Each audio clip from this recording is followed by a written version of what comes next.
അപ്പം ഫസ്റ്റ് തന്നെ വിസേൻ്റെ കാര്യങ്ങൾ പറയാം. ജോർജിയ പോകാൻ ഈ വിസയാണ് നമുക്ക് വേണ്ടത്.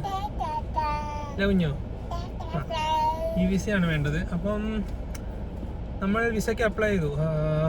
വിസയ്ക്ക് അപ്ലൈ ചെയ്തത് ഒരു 1 month ബാക്കാണ്. അപ്പം നമ്മൾ 3 ആൾക്കുള്ള വിസ, അതായത് എൻ്റെയും ചെറുതിൻ്റെയും വിസ സെപ്പറേറ്റും അവളെ വൈഫിൻ്റെ വിസ സെപ്പറേറ്റും ആണ് അവൾ അപ്ലൈ ചെയ്തത്. അങ്ങനെ സെപ്പറേറ്റ് നമുക്ക് അപ്ലൈ ചെയ്യാൻ പറ്റുള്ളൂ. ഡിപ്പെൻഡൻ്റ് ആണെങ്കിൽ പോലും നമുക്ക് സെപ്പറേറ്റ് വിസ എടുക്കണം ജോർജിയ പോകാനായിട്ട്.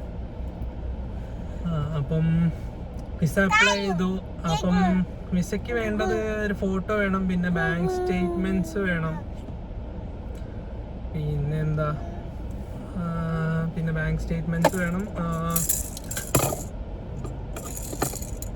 അത്രയും കാര്യങ്ങളാണ് വേണ്ടത് മെയിനായിട്ട്. പാസ്പോർട്ട്.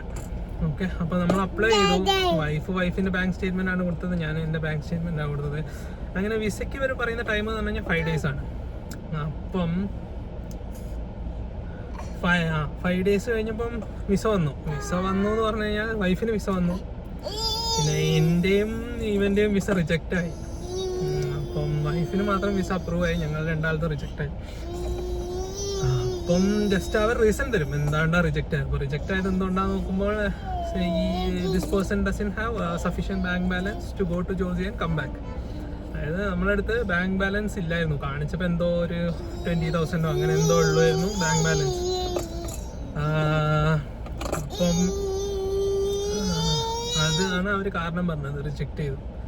പിന്നെ വന്നു. അപ്പോൾ അവള് എന്ന് പറഞ്ഞു കഴിഞ്ഞാൽ ഈ 6 months ബാങ്ക് സ്റ്റേറ്റ്മെൻ്റ് ആണ് എടുക്കുക.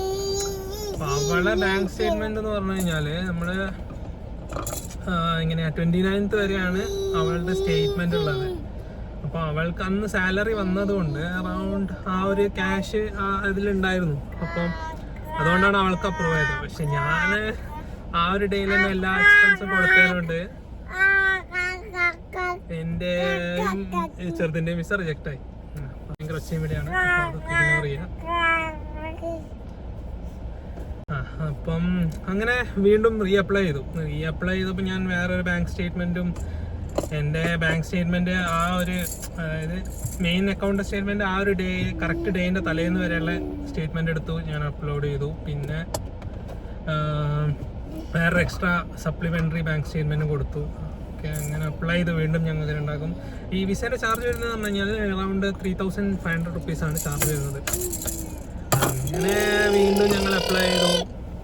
അറിയില്ല എന്താണ് സംഭവിക്കുന്നത്. അപ്പോൾ അങ്ങനെ 5 days വെയിറ്റ് ചെയ്തു. 5 daysന് ശേഷം വിസ അപ്രൂവ് ആയി.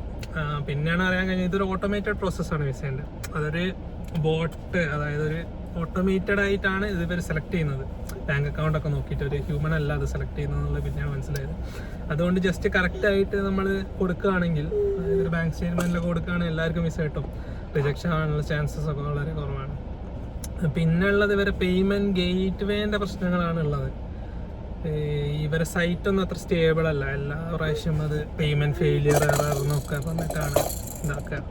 ഓരോ സ്റ്റെപ്പിൽ അത് 2 step പ്രോസസ്സാണ്. ഫസ്റ്റ് ഇവരെ സൈറ്റിൽ അപ്ലോഡ് ലൈക്ക് പേയ്മെൻറ്റ് നടത്തുക, പിന്നെ വേറെ സൈറ്റിൽ ഡുവോ വെരിഫൈ നമ്മുടെ സൈറ്റിലാണ് ഈ അപ്രൂവലൊക്കെ നടക്കുന്നത്.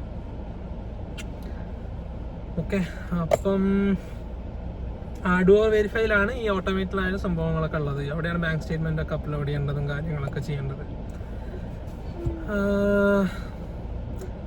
അങ്ങനെ വിസ വന്നു. ഫ്ലൈറ്റ് ടിക്കറ്റ് ഒന്നും അവർ ചോദിക്കുന്നില്ല, അതിൻ്റെ ആവശ്യമൊന്നുമില്ല. ജസ്റ്റ് ബാങ്ക് സ്റ്റേറ്റ്മെൻറ്റും പാസ്പോർട്ടും പിന്നെ ട്രാവൽ ഇൻഷുറൻസ് ആണ് മാൻഡേറ്ററി. അതുണ്ടെങ്കിൽ ഒരുവിധം എന്നല്ല, വിസ അപ്രൂവ് ആവേണ്ടതാണ്. കാരണം വേറെ പ്രശ്നങ്ങളൊന്നും ഉണ്ടാവാൻ ചാൻസ് ഇല്ല.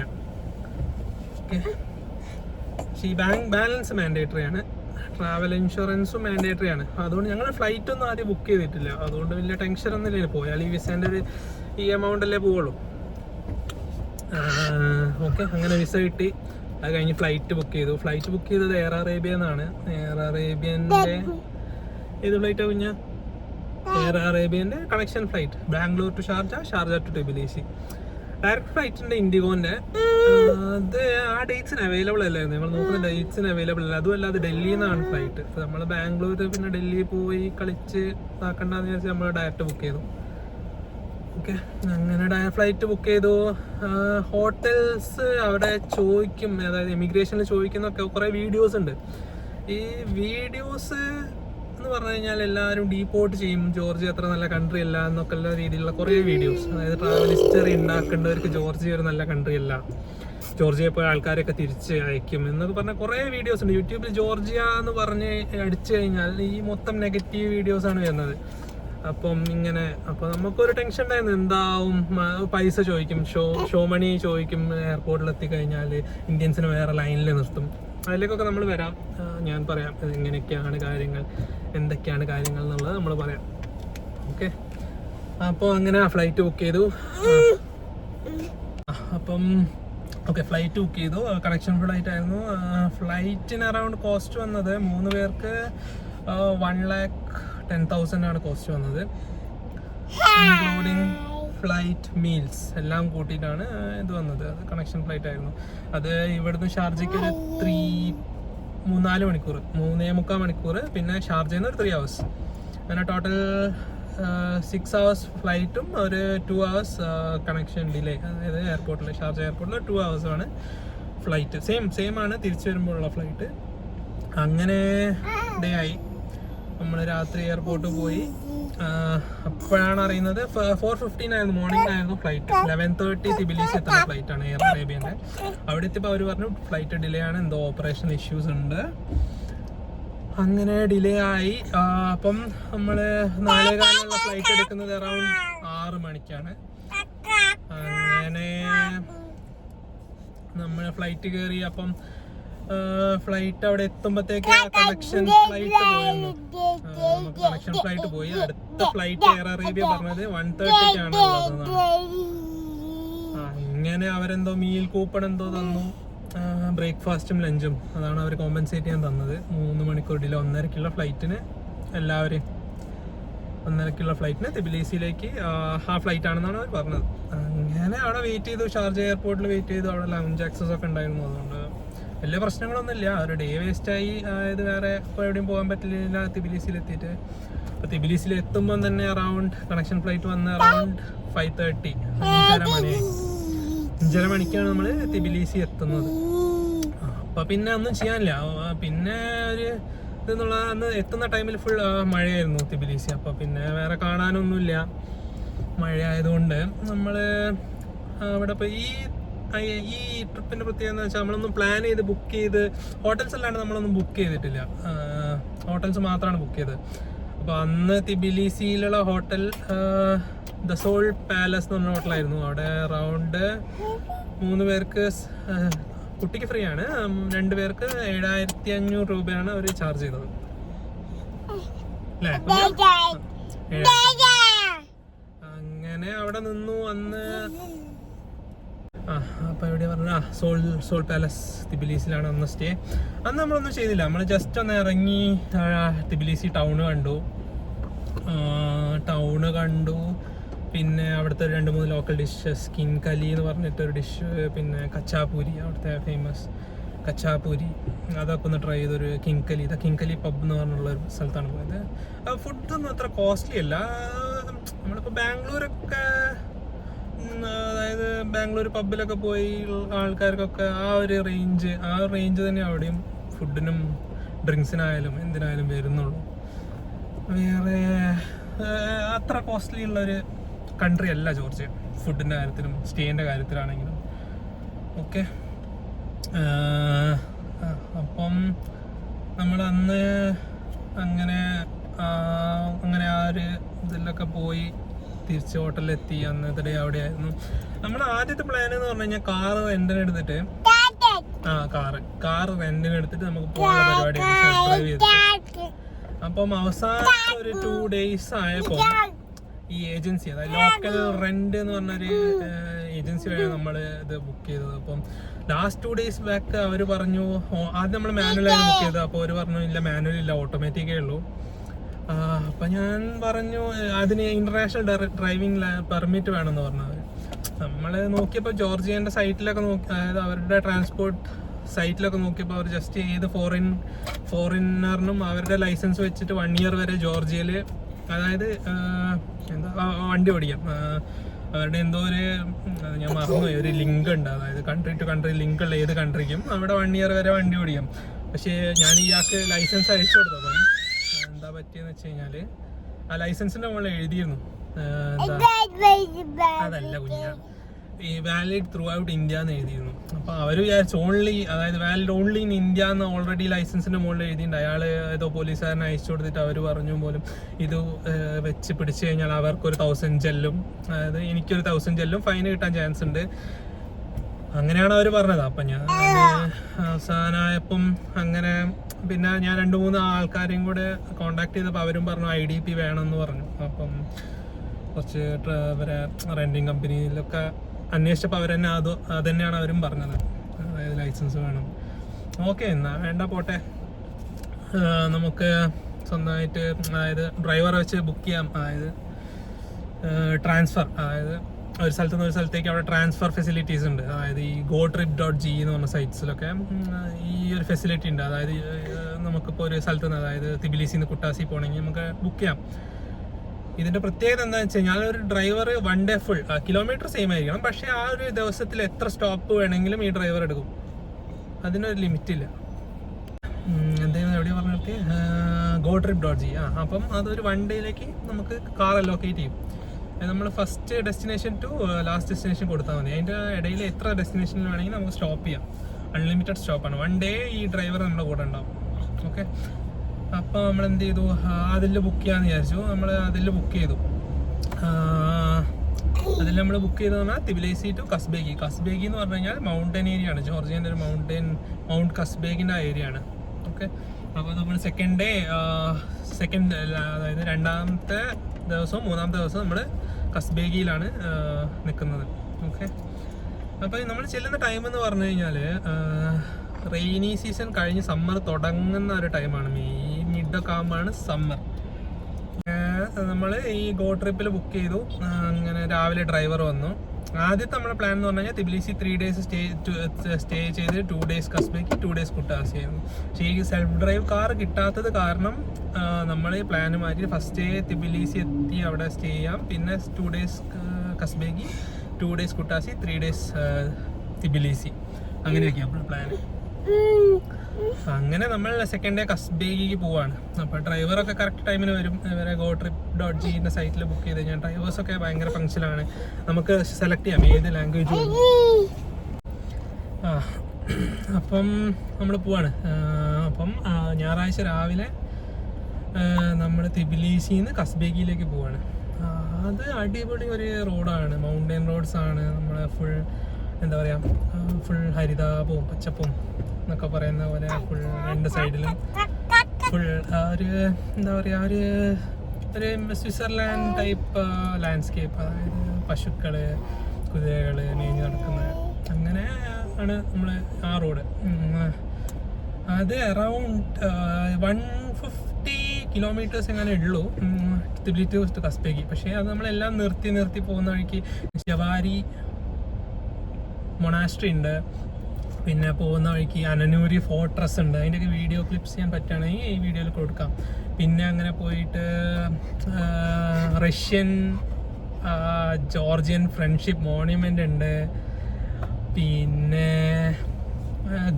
ഗുഡൌരി എന്ന് പറഞ്ഞൊരു സ്ഥലമുണ്ട്, അതാണ് 0 പോയിന്റ്. അവിടെയാണ് ഈ വിൻ്ററിൽ ഫുൾ സ്നോ ആക്ടിവിറ്റീസ്, സ്കീയിങ്, അങ്ങനത്തെ കാര്യങ്ങളൊക്കെ നടക്കുന്നത്. അപ്പോൾ ഞങ്ങൾ പോകുന്ന വഴിക്ക് അവിടെ കുറച്ച് സ്നോ ഉണ്ടായിരുന്നു. മൗണ്ടൻസിൽ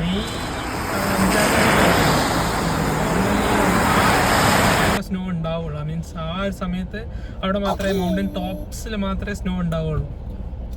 അവിടെ സ്നോ ഉണ്ടായിരുന്നു. പെട്ടെന്ന് കോടയൊക്കെ ആയി, ഫുൾ ക്ലൈമറ്റ് ആകെ മാറി അവിടെ എത്തിയപ്പോൾ. അങ്ങനെ നമ്മളവിടെ നിർത്തി ഫോട്ടോ എടുക്കാനൊക്കെ പ്ലാനിലായിരുന്നു നിർത്തിയത്. അപ്പോൾ ഇറങ്ങിയപ്പോൾ നല്ല ക്ലിയർ ഉണ്ടായിരുന്നു. പെട്ടെന്ന് ക്ലൈമറ്റ് മാറി, ഫുൾ കോടയൊക്കെ ആയി. അപ്പം 2-3 ഫോട്ടോസ് എടുത്തു, പക്ഷെ അത്ര ക്ലിയർ ഒന്നുമില്ലായിരുന്നു. അങ്ങനെ അവിടുന്ന് ആയി ഡയറക്റ്റ് നമ്മൾ സ്റ്റീഫൻസ് മിന്ദ എന്ന് പറയുന്ന സ്ഥലത്തേക്ക് പോവാണ്. അതാണ് ഈ കസ്ബേഗിൻ്റെ ഒരു വേറെ പേരാണ് സ്റ്റീഫൻസ് മിന്ദ. അവിടെ നമ്മളൊരു റൂം ബുക്ക് ചെയ്തിരുന്നു. മൈ ഒബ്ജക്റ്റ് എന്ന് പറഞ്ഞിട്ടാണ് കസ്ബേഗി. മൈ ഒബ്ജക്റ്റ് കസ്ബേഗിലാണ് നമ്മൾ ബുക്ക് ചെയ്തത്. അതൊരു അടിപൊളി ഒരു പ്രോപ്പർട്ടിയാണ് മൈ ഒബ്ജക്ട്സ്.